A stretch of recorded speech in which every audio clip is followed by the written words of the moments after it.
पंढरपूरमध्ये आषाढी यात्रेच्या निमित्तानं व्हीआयपी आणि ऑनलाईन दर्शन पूर्णपणे बंद केलं गेलंय आणि या निर्णयामुळे सामान्य भाविकांना अधिक वेळ न गमावता विठ्ठलाच्या चरणी पदस्पर्श दर्शनाता मिळणार आहे। त्यामुळे अनेक भाविकांनी मंदिर समितीचे आभारही मानलेले आहेत।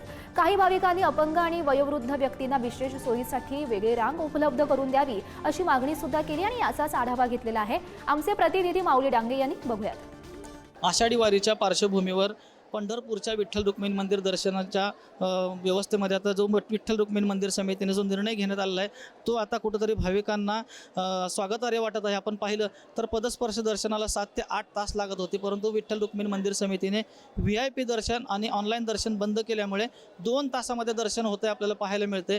आपण बघितलं तर ही मुखदर्शनाची लाईन आहे। मुखदर्शनाची लाईनमधून मुखदर्शन काही भाविक घेत असतात, परंतु हा जो व्हीआयपी दर्शनाचा जो मंडप आहे त्यातून आता व्हीआयपी दर्शन बंद केल्यामुळे भाविकांमधून समाधान व्यक्त होताना आपल्याला पाहायला मिळतं। एकंदरीत आपण पाहिलं तर आता माझ्याबरोबर काही भाविक आहेत, आपण त्यांच्याकडून जाणून घेणार आहोत।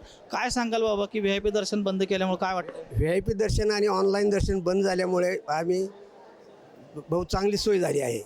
त्याप्रमाणे वयस्कर माणसासाठी काहीतरी अजून सोय करावी ही आमची विनंती आहे।